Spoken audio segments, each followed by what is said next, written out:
یہ تو میں نے قرآن مجید کی مختلف آیات کے تراجم آپ کے سامنے بیان کیے ہیں، جن میں قرآن مجید کی عظمت و تعظیم بیان کی گئی تھی۔ اب میں آپ کے سامنے قرآن مجید کی عظمت احادیث کی روشنی میں بیان کروں گی۔ حضور صلی اللہ علیہ وآلہ وسلم نے فرمایا، میری امت کی سب سے فضیلت و عظمت والی عبادت قرآن مجید کی تلاوت ہے۔ تم میں سے سب سے بہتر وہ ہے جس نے قرآن سیکھا اور دوسروں کو سکھایا۔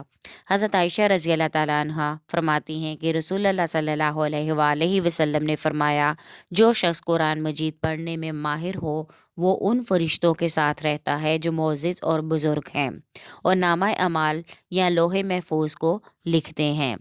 حضرت علی رضی اللہ تعالیٰ عنہ سے مروی ہے کہ حضور صلی اللہ علیہ وآلہ وسلم نے فرمایا، جس نے اس طرح قرآن پڑھا کہ اس پر حاوی ہو گیا، اس کے حلال کو حلال اور حرام کو حرام جانا، اللہ تعالیٰ اسے جنت میں داخل کرے گا اور اس کے خاندان کے ایسے 10 آدمیوں کے بارے میں شفاعت قبول فرمائے گا جس پر جہنم واجب ہو چکا تھا۔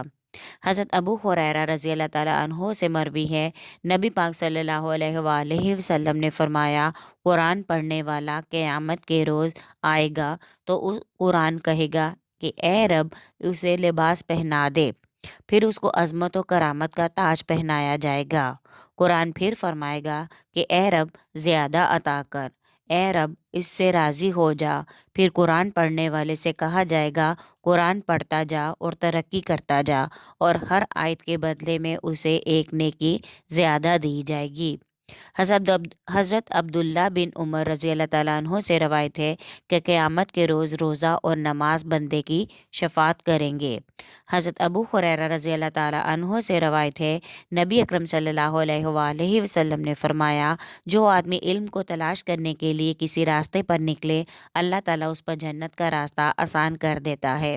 اور اللہ کے گھروں میں کوئی قوم کتاب اللہ کی تلاوت کرے اور دوسرے کے ساتھ درس کا تکرار کرے تو اس پر سکینہ نازل ہوتی ہے، انہیں رحمت ڈھانپ لیتی ہے اور ان کو فرشتے گھیر لیتے ہیں، اور اللہ تعالیٰ ان کا ذکر فرشتوں میں فرماتا ہے۔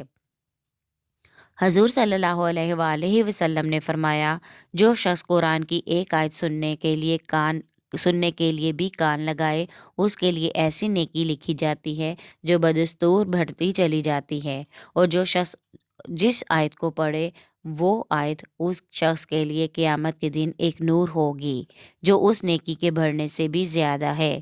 حضور صلی اللہ علیہ وآلہ وسلم نے فرمایا کہ جس کے سینے میں کچھ بھی قرآن نہ ہو وہ ایسا ہے جیسے اجاڑ گھر۔ آداب تلاوت۔ قرآن مجید کی عظمت و بزرگی کے پیش نظر اس کی تلاوت کے بھی آداب بتائے گئے ہیں، جن میں سے چند مندرجہ ذیل ہیں۔ باوضو قبلہ رو ہو کر آداب و سکون کے ساتھ تلاوت کرے۔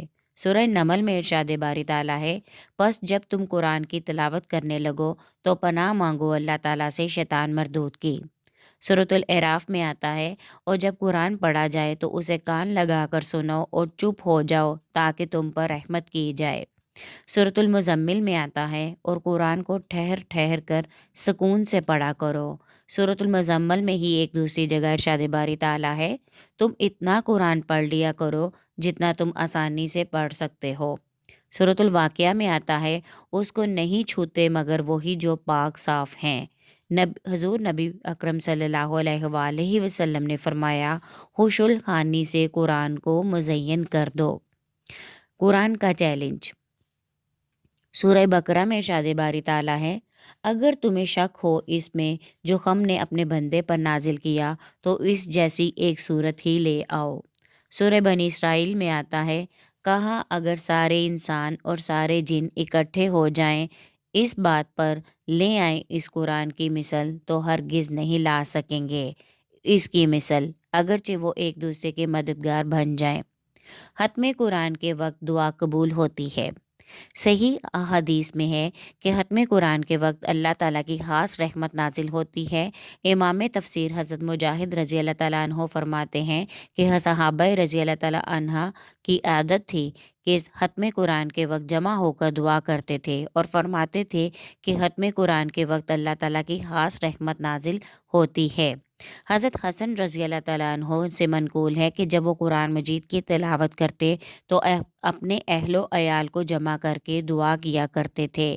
تفسیر روح البیان میں ہے کہ جو شخص قرآن ختم کرے پھر دعا مانگے تو اس دعا پر 4000 فرشتے آمین کہتے ہیں، پھر اس کے لیے دعا کرتے رہتے ہیں، مغفرت مانگتے رہتے ہیں صبح یا شام تک۔